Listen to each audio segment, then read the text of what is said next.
It's time to eat. What are you hungry for? Sit down and get ready to consume an abundance of fantasy football knowledge from Ross Tucker and John Daigle. Feed me now. I'm starving. On the Fantasy Feast Eating Podcast. Yeah, let's eat, baby. It is the Fantasy Feast Eating Podcast, the show that's so nice we do it twice. I'm Ross Tucker, former NFL offensive lineman, 5 teams, 7 years. Most of you know that. Happy Thanksgiving to all of you. Hope you have a wonderful, wonderful day. Hope you enjoyed the throwback yesterday with Evan Silva, at Evan Silva, going over the Thursday games, the Friday games, some of the Sunday games. We'll get to the rest of the Sunday games and the Sunday Nighter and the Monday Nighter with our guy John Daigle from EstablishTheRun.com. You're going to want to follow him on social media. At NotJDaigle. I'm at Ross Tucker NFL. We are at Ross Tucker Pod. Make sure when you go to EstablishTheRun.com that you use the code FEAST. That is critical. Use the code FEAST at EstablishTheRun.com. We got 3 games coming up today, 1 tomorrow. We already talked about them on yesterday's episode with Evan Silva. Hopefully you guys enjoyed that. So we're starting today, John, in episode number 2 with the Patriots and the Colts. Patriots are hosting the Colts, neither one of which had very good offensive performances last week.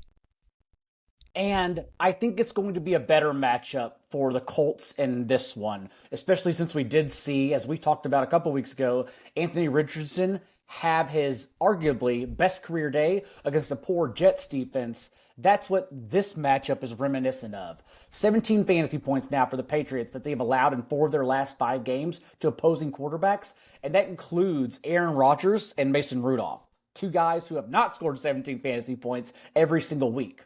Over the last 2 weeks alone, Matthew Stafford and Tua Tagovailoa have combined for 8 touchdowns and 0 picks against this Patriots defense. So, yes, I do believe it's going to be a successful day for Anthony Richardson through the air and for fantasy. And as we are sifting through their available wide receivers, Josh Downs, labeled week to week, does not seem like he's going to play. Alec Pierce also popped up with the DNP. But regardless, without Josh Downs, in the first 2 games this year, which we've already seen what happens, it's rookie A.D. Mitchell from Texas who slid into the slot for a team-high 52% of his routes. And it's an interesting on-paper matchup for Mitchell because the Patriots do play the league's 3rd highest rate of man coverage, and this year, A.D. Mitchell actually leads the league with 43% of his targets against man coverage. A 19.5% target share in those first 2 games from Richardson as well. So I think that's the combo, the unique one to look for in this game. Richardson to the rookie A.D. Mitchell. For the Patriots, it gets a little more complicated because we do know Gus Bradley, wherever he's been, only runs zone coverage. And that's the exact style of defense that Drake May has struggled with this year. 22nd in completion rate, 31st in yards per attempt against zone.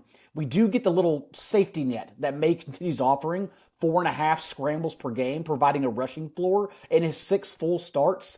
And the quarterbacks that Gus Bradley, the mobile ones that he's faced so far, they've at least had success. Malik Willis, remember, rushed for 40 yards on 6 carries. Justin Fields, 55 yards and 2 touchdowns. And Josh Allen also, 50 yards and a touchdown. So I do have faith that May can still get there, even if he were to struggle through the air, at least with his legs. Got it. Love it. That's a good note about May and the running. All right, what about the Seahawks and the Jets, John? The Seahawks, although their defense did struggle prior to these last few games around their bye, they have turned it on, and perhaps that's getting healthier. Perhaps that because they're playing divisional opponents in that stretch who they're familiar with. But they limited in the 2 games around their bye prior to last week, Christian McCaffrey, Kyron Williams to 3.1 yards per carry, and then the Cardinals come out and James Conner merely rushes for 8 yards on 7 carries. So it does seem like it's all clicking. And that's an important note because Breece Hall came out of the bye with a lingering knee injury that he suffered just before it. DNP on Wednesday, which is never good when players aren't practicing out of their bye. And so we could get the Jets' 4th-round rookie, Braylon Allen, in to start. And in season long, when the guy's going to get every touch, it's simple enough to just close your eyes and bet that hopefully they fall into the end zone. Maybe their pass catching production allows them to get there and offer a high floor for fantasy. But given how the Seahawks have played against the run, it is a tough matchup. And I don't think many people are noting that perhaps the Seahawks just have improved, which makes sense. Second half of the season, they're still learning the playbook. They're getting more comfortable under a defensive-minded head coach in Mike McDonald. So I am a little bit worried for Braylon Allen's ceiling outlook, even if he were to start in place of Breece Hall. For the Seahawks, we're also seeing them continue to struggle against the run as they slowly get offensive players back, Abe Lucas in particular, on their offensive line. But it's still a team that Kenneth Walker has struggled all year in between the trenches, and he continues providing a high floor solely because, unlike under Shane Waldron, they are feeding him more targets this year, even 50 receiving yards just last week against the Cardinals. So, although it's been tough, Kenneth Walker still, in my opinion, in this matchup offers a higher floor for his receiving. And then we've been a little more confident in Jackson Smith and Jigba's usage, if only because it has hung around since DK Metcalf returned from injury. JSN was struggling initially to earn targets around DK Metcalf. But now if you look at these last two games, I should say, out of the bye, 11 targets for a 35% target share, and then 7 targets this past week for a 25% target share. Seems to be getting more comfortable, exploding for longer touchdowns. So although DK Metcalf really hasn't got his feet back under him yet since returning from injury, I do still think we can have faith in JSN to continue to provide a high floor, whether DK is at full health or not. You know, I'm very curious about this next game, John, because you were one of the first people here on the Fantasy Feast to point out the issues that you saw with Jaden Daniels and the Commanders' offense ever since his injury. Then conversely, they're playing against a Titans team. I did that Titans-Texans game for CBS on Sunday, John, and man, I mean, Will Levis, they made some explosive big plays in that game. A lot of guys, Okonkwo and Ridley and everybody. What do you think for this one? It's a good matchup for Will Levis, in my opinion. If you ignore Andy Dalton and Caleb Williams since week 6 against this Commanders defense, and I note week 6 because that's when they started changing things up. Dan Quinn started going to more man coverage, and they were getting more pressure because of it. But Caleb Williams, who was under Shane Waldron at that time, the Commanders have still leaked at least 18 fantasy points to 5 quarterbacks around those two guys. And Levis, as you said, he has been an entirely different quarterback. It's only a 3-game sample, but under pressure since he returned from that shoulder injury, 5th in yards per attempt, 8.9, with 6.5 carries as well. A big-bodied guy who providing rushing points with his legs. And the target tree has been fairly condensed. It's still Calvin Ridley now, who hasn't dipped below 20% of the team's targets in any game since they traded DeAndre Hopkins, and Nick Westbrook-Akine, who... It is funny because, will he score a touchdown every week? Of course not. But also the way they're using him, it's similar to Jameson Williams is what I comp it to. Because it's still a 17.5% target share, and he's still a deep shot threat for an offense that's not only finally getting into the easier portion of their schedule in the second half of the season, but it's the fact that Levis is also playing better, so NWI can get there weekly as the second receiver since no one else is stepping up to challenge Calvin Ridley for targets. So that's the way it plays out right there. Not only that, but Tajay Spears seems like he'll be back for the backfield for this game, and it has been separate splits for Tony Pollard, whether Spears plays or not. 85% of the team's backfield touches in the 7 games he's played with Spears out. And let me rephrase that. 85% of the backfield touches in the 4 starts he's played without Tajay Spears available this year. But when Spears available, that share drops all the way to 65%. What I'm saying is it basically becomes a timeshare in a committee whenever Spears is healthy. He was trending towards basically being a 50-50 split as well. Spears was before the concussion. So he's already practicing. It seems like he's going to clear the league's protocol ahead of Sunday and make it more of a timeshare, which makes Tony Pollard more of an RB2 for fantasy. But still, the Commanders' defense, 10th in yards per carry, 3rd in yards before contact per attempt since week 6 as well. It's a run defense we can still start our guys against, Pollard included. Washington's offense is where it gets a little more complicated because we did get there in the passing game, if only for the long 86-yard receiving touchdown and the final seconds from Terry McLaurin. But now if you look back over the past month, this offense is continuing to struggle, perhaps because of Cliff Kingsbury's negligence to change up the play calling. Terry McLaurin basically playing exclusively the left side, 90% of his routes coming from that area. Oddly enough, his 86-yard touchdown was when he moved him to the right side, because it's not hard to move your receivers around, and that's when he exploded for a big play. And perhaps that's why, over the last month, Noah Brown has actually targeted Terry McLaurin, not only in each of the last 4 games, but in total 27-17. And that's just not something that can happen. Noah Brown is a veteran who you're happy to have as a wide receiver 2 or wide receiver 3 on your team, but not out targeting Terry McLaurin, the most explosive player you have, weekly. So we're hoping it gets fixed here, but the Titans' pass defense is also a ferocious one. So I'm a little bit scared about the way the Commanders are handling Jaden Daniels and the passing offense down the stretch. In their backfield, we will wait to see what happens. Brian Robinson coming back from an ankle injury. Austin Eckler sounds like he's going to miss this game in the concussion protocol, but it is a tough matchup regardless, given that the Titans have not allowed a single running back to rush for over 60 yards this year, except for Jahmyr Gibbs, who rushed for over 100 against them. So if it is Jeremy McNichols, Chris Rodriguez in the Washington's backfield, I am skeptical. I'm very worried about that type of on-paper matchup. All right, let's move on to the Bucs and the Panthers, John. The Panthers are piecing it together slowly. Bryce Young has been better since he initially began interim starting for Andy Dalton, or however they're handling him. He is the starter right now, and I imagine it stays that way, if only to continue giving him confidence, since they do have a question mark of what to do with a high draft pick in the offseason. We're still in evaluation mode. We did see David Moore, who, remember, followed Dave Canales from Tampa Bay last year. David Moore popped up in place of Holy Cross undrafted free agent Jalen Coker last week, who missed that game, for a team-high 30% target share, 4 end zone targets. They basically used him as a big-bodied slot receiver inside the end zone and attempting to pepper him for touchdowns. So he's an interesting name to watch here. But there is a little bit concerned because the last 2 weeks, the last 2 games they've played, it has been softer matchups for the Bucs secondary, but they also got everyone back and they're healthy in their cornerbacks room as well, Zion McCollum included. And that's when they've really been shutting down opponents this year, unsurprisingly, when they've been at full strength. So I am a little bit timid about the Panthers being able to pull their weight in this game, even though I have the utmost confidence in Baker Mayfield and the Bucs passing offense.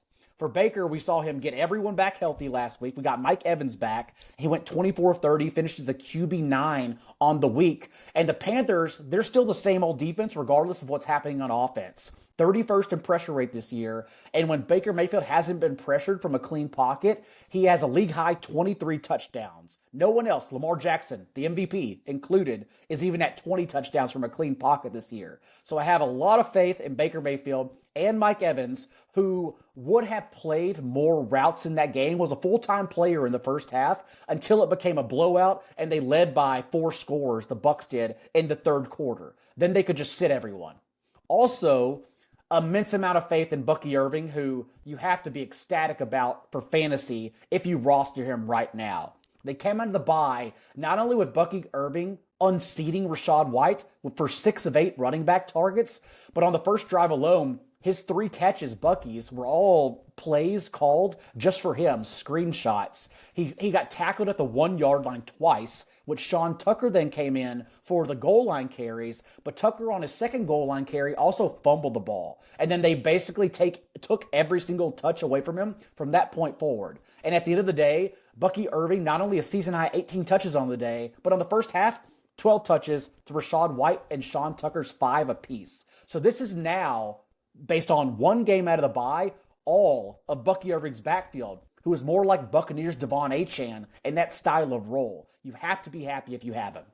My friends at Smirnoff know there's no I in football. It's a we thing. Best enjoyed together. Good drinks, good folks. Smirnoff's the world's #1 vodka, an official vodka partner of the NFL. and we got the holidays coming up. More opportunities to watch football and make delicious Smirnoff cocktails. Thanksgiving, Black Friday, Christmas. Smirnoff and the NFL are with you every step of the way. Make sure to drink responsibly. Take a minute. Make a plan. Never drive impaired. Please drink responsibly. Smirnoff number 21 vodka, distilled from grain, 40% alcohol by volume. The Smirnoff Company, New York, New York. Please do not share with anyone under legal drinking age. Smirnoff, we do game days. What about, we got 4 more big games to get to, John. What about Rams Saints? Expecting a fun one here, if only because what I shouldn't say the Saints, what both defenses have been in these last few weeks.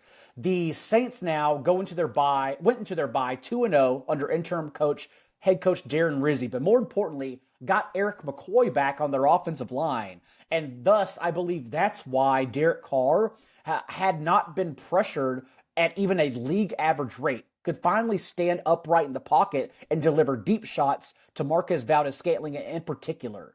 I'm expecting fireworks in this game based on what these offensive lines and, more importantly, defenses have been doing. Even the Saints have struggled mightily against the pass in those last 2 games and the last month without Marshawn Lattimore. And now we've seen Matthew Stafford. It's not only that game a couple weeks ago I talked about against the Patriots with 4 touchdowns, but these last 2 weeks, Cooper Kupp and Puka Nacua have dominated targets, 70% of the team's targets. It's not like they're even trying to go anywhere else. And so you know where the ball is going to go for the Rams. It is Stafford, Puka, Kupp, and Kyren Williams, who even in fumbling twice last week, still handled 16 of 17 running back touches. Still the RB1 there, unless those 2 fumbles now out of nowhere push Blake Corum into the lineup a hair more. But I don't believe that'll happen based on the usage in a competitive game last week, at least a competitive game for the first 3 quarters before Saquon Barkley decided to put it away himself.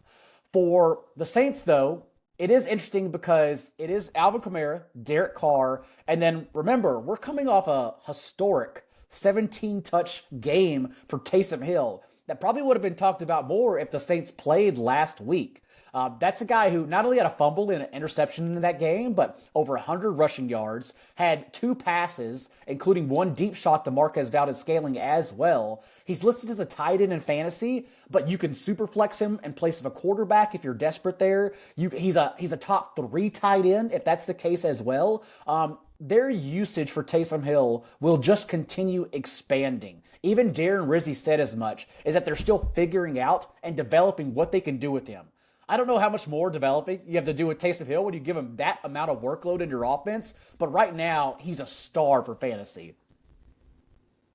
I love it. What about maybe the biggest game of the day? Eagles-Ravens, John. And for the Eagles, we talked about that matchup last week, how we expected to be a little low scoring just because of what their defense has been doing. And they didn't necessarily put a stranglehold on Matthew Stafford, but it's still been an incredible defense since they got Cooper DeJean back and returned from their bye. At the same time, this is a strength-on-strength matchup on paper. This is Derrick Henry and the Hog Mollies in the Ravens trenches against this affordable Eagles rush defense, who still, I question the schedule they've played, so perhaps they could be run on, even though, again, everyone on that side of the ball has been playing amazing. And at the same time, it's Saquon Barkley and everyone on the Eagles offensive line versus a stout Ravens run defense that we genuinely don't even try to play anyone against for fantasy. So we're going to see who can actually move the needle here. The total continues coming up. I believe that is because, at least from their bye, the Eagles haven't necessarily, or the Ravens, been tested just yet. The player I have the most confidence in, though, of course, outside of Saquon Barkley, is A.J. Brown. Not sure about Devonta Smith's presence just yet.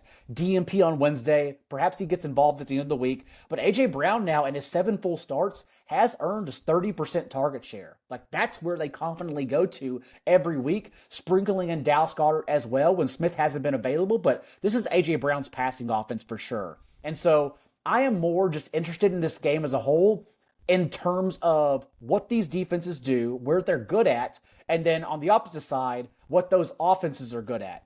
Because no one's ever going to tell you just because the Ravens front seven has been amazing against the run, you're not starting Saquon Barkley. Of course you are. So I think this is more of a chess match for us to sit back and enjoy for fantasy and just see what happens. And then we'll see as these teams head into the playoffs, like what they adjusted based on this game.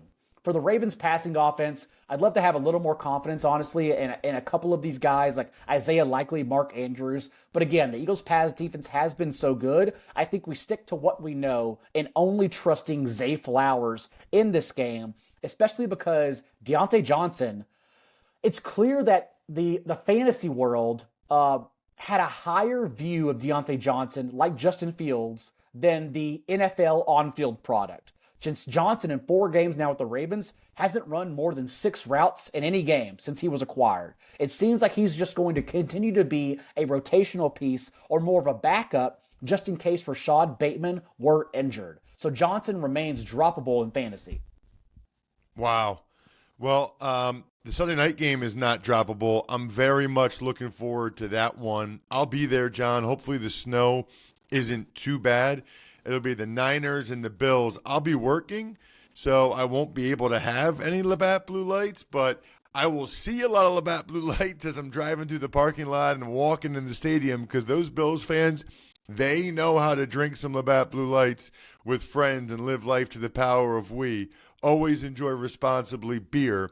Labatt USA, Buffalo, New York. Actually recording this Thursday morning. Usually we record them both together on Wednesday morning. Recording this Thursday morning, and I mentioned that, John, A, to say happy Thanksgiving to you and everybody else, but also because it means we still don't have that much clarity. Even with a day later, I'm not sure we have that much clarity on Brock Purdy, which would seem to make a big difference for these Niners skill guys. Unfortunately, we do not. I still believe the one we don't have clarity on that we need the most is Trent Williams. We have seen this 49ers offense, even going back to last year, fold, just completely crumble without Williams, both in the running game and the passing game. Their sack rate increases, their pressure rate increases. They average just 4.1, which, normally would be league average. That'd be okay for an offense if you average 4.1 yards per carry with Trent Williams off the field, but on it, they're averaging over 5. That makes a big difference. So last week, I was even willing to play Brandon Allen in Superflex leagues, but then last second, Jay Glazer pops up on Fox. He tells everyone that Trent Williams is closer to doubtful. And again, that's when you just get off your 49er skill players, because it's impossible for them to get there, honestly, without him at left tackle. And we are worried about that spot again, since he was apparently going around the locker room on a motorized scooter because he couldn't walk just yet, at least on Tuesday. We will see what happens by Sunday night. But if Trent Williams can't go, I don't know how the 49ers get it done here, honestly. A team that's trending down.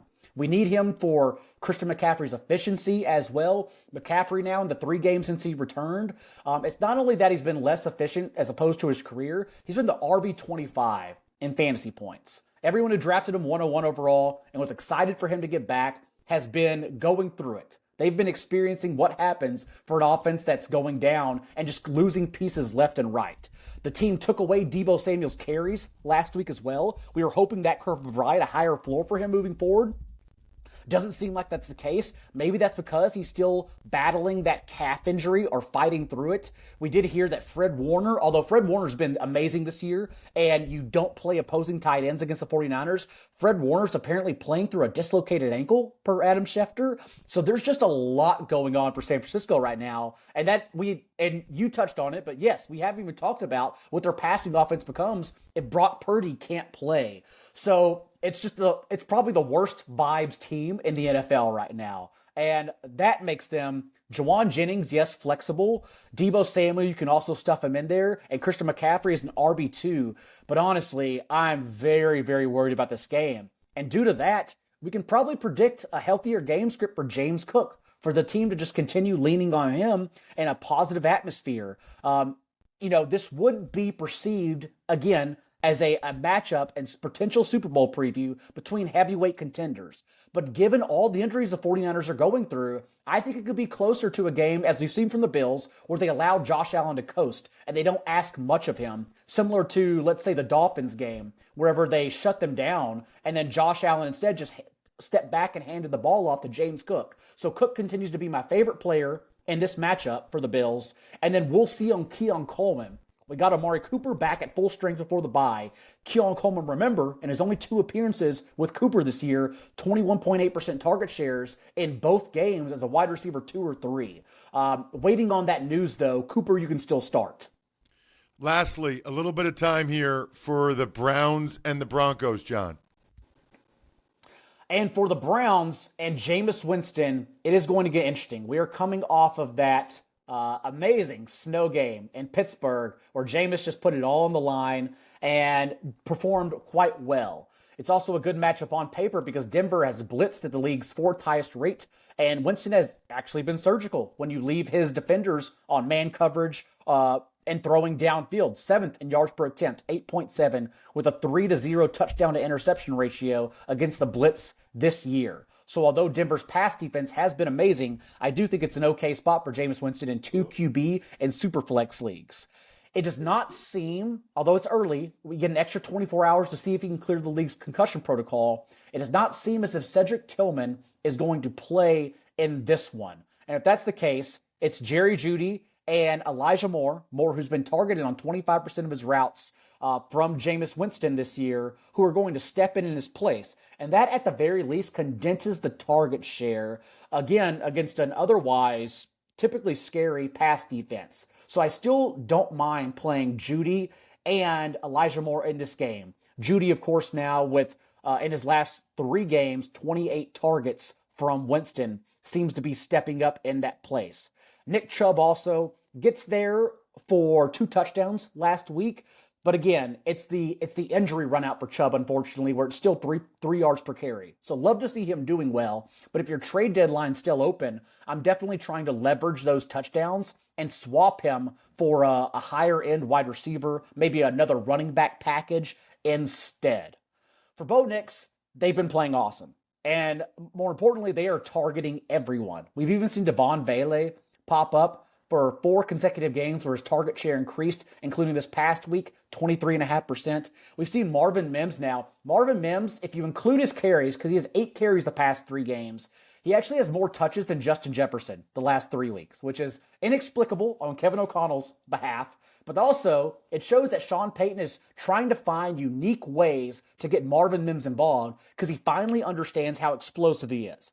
Even this last week, Marvin Mims had a 40-yard catch, and that was a route out of the backfield where they just went ahead, cleared up the space up the left sideline, got him matched up against the linebacker, and no linebackers covering Marvin Mims' speed. So he's also someone I'm interested in 14-team leagues. But the real story here, of course, is Courtland Sutton, who now just continues trending positively as a wide receiver 1 or 2 for the rest of the season. 25% target share in every game so far in 5 consecutive weeks with Bo Nix, who continues getting more comfortable and now gets this Browns defense that's not only able to pressure opposing quarterbacks at a league high rate, that is scary, I admit, but they continue leaking big plays. Top 5 in completions, 20 yards downfield. So still love the Nix to Sutton connection.